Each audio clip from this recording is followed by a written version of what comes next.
Bonjour et bienvenue dans cette série de vidéos où on va répondre aux questions de cours qui pourront être à l'examen du droit. Dans cette série de vidéos, je vais vous donner une liste des questions les plus importantes à savoir du droit. Je vais vous montrer comment répondre à chaque question et je vais vous expliquer la réponse en détail comme ça pour bien comprendre. Donc on va commencer avec la première question qui dit comment peut-on définir le droit?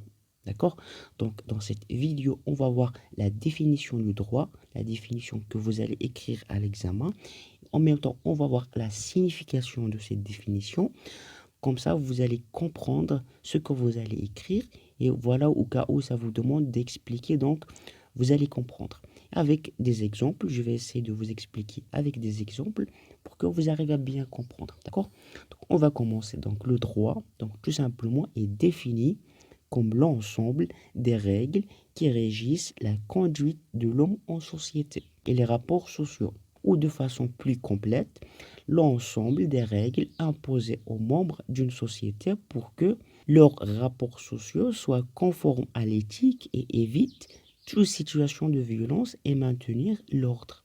Donc c'est ça la définition que vous pouvez écrire à l'examen, mais je vais essayer de vous expliquer sa signification, d'accord? Donc tout simplement, ça veut dire quoi droit?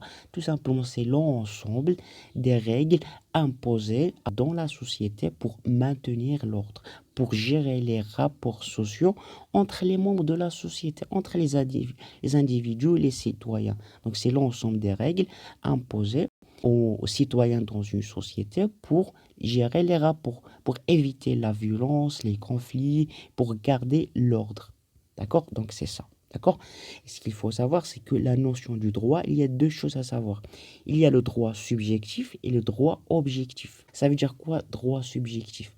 C'est l'ensemble des prérogatives reconnues aux particuliers. C'est l'ensemble des prérogatives dont une personne est propriétaire.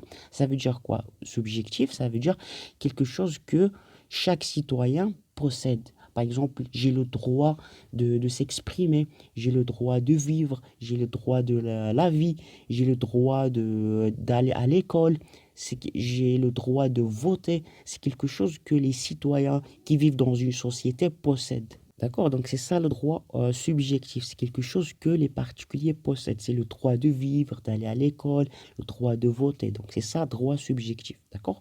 Par contre, le droit objectif, c'est tout simplement, c'est le droit subjectif qui permet d'assurer l'ordre.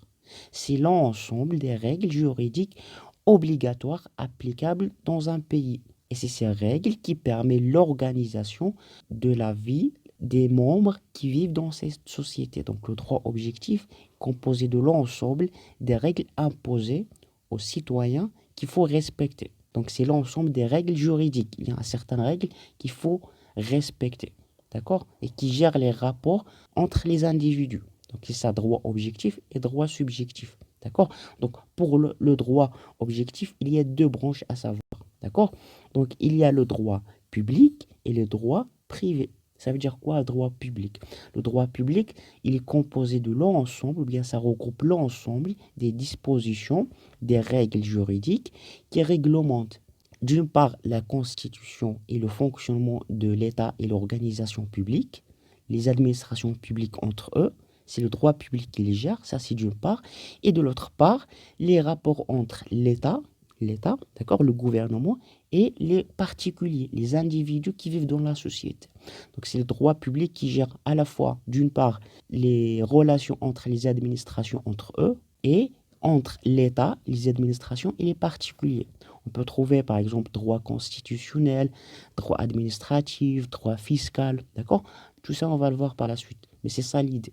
Par contre, le droit privé, ça regroupe l'ensemble des règles juridiques qui gouvernent, bien qui gèrent les relations entre les personnes privées. C'est que les personnes privées. C'est un droit privé qui gère les rapports, les conflits, les rapports entre des personnes physiques, privées. On peut trouver droit civil, droit pénal, commercial, droit de travail.